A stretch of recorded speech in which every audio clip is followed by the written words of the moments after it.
Alright, you guys, I'm bringing you another one of my guitars while I'm playing some of my music for you.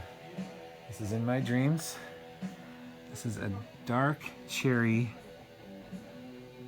almost clear paint. You can see the wood in the background there.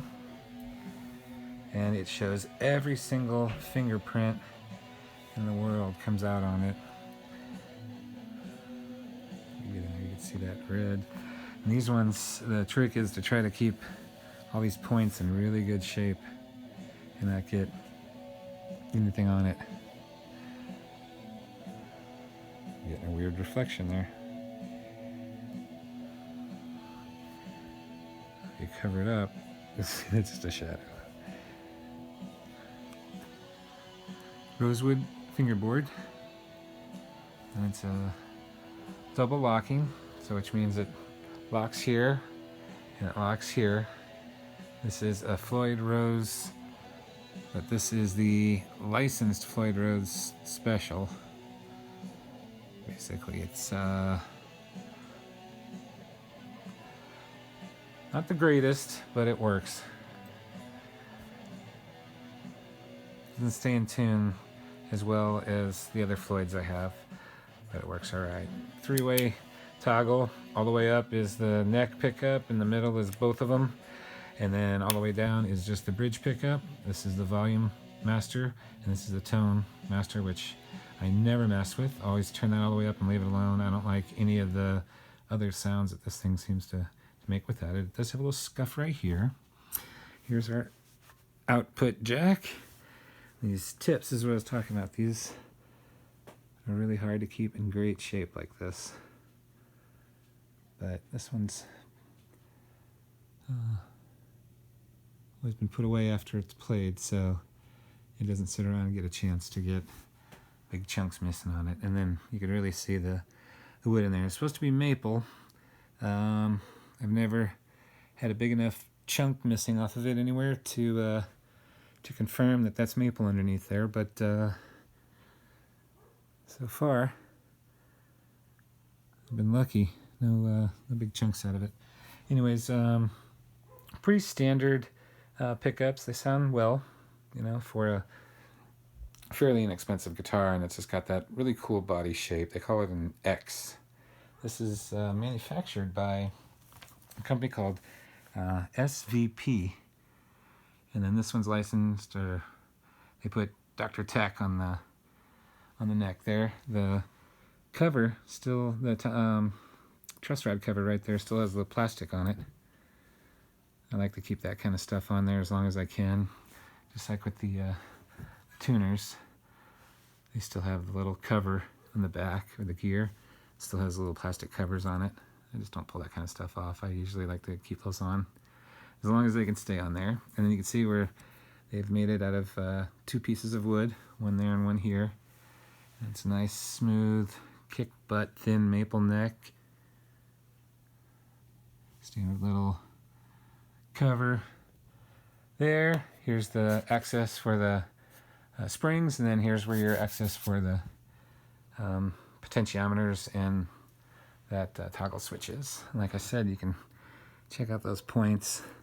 They look like they're in great shape still, huh? That's the parts that usually get all scuffed up and chewed up, or these little horns, the points. I kind of like any of those guitars that from the 80s that could possibly be a medieval torture device or some type of weapon.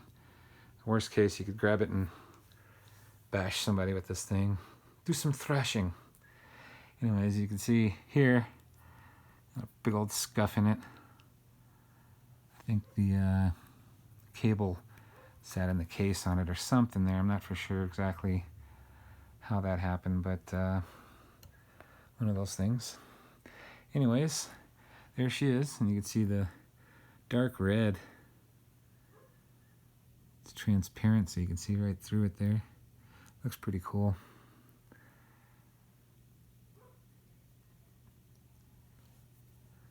So yeah, there she is. Another one of my electric guitars.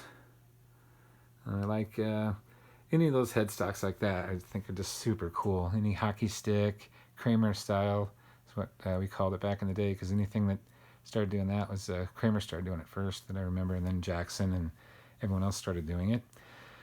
Locking, 2-point locking. So this is the 1 point here, and what they do is underneath here, if you pull these through off, there's 2 screws, and they just screw it into the neck.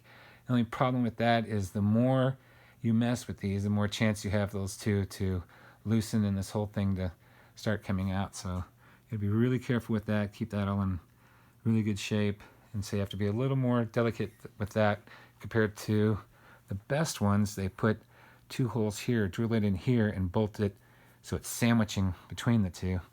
And like I said, cheaper guitars, they'll do it to manufacture it at a good price. They just cut the wood and tape them, or glue them together, glue them together. If they were going to try to make this out of one piece, it'd be very difficult because of the angle, so the piece would have to be really thick and then trimmed down. That can be done. It costs a lot more to do that out of one piece. So what most manufacturers do to save money on that, they'll cut it and make 2 pieces, glue them together. You know, obviously 2 different pieces of the same tree or a different tree go in there. They're both maple, and then you can see the transition here onto the rosewood.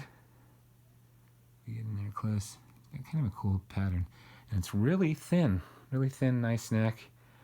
Not too thin where it annoys the heck out of you playing it, or too fat where it is annoying the other way. So that's kind of cool. Works out pretty good. 24 frets, and yeah, not too bad. All right, everybody, take care. Hope you enjoyed my X-shaped guitar.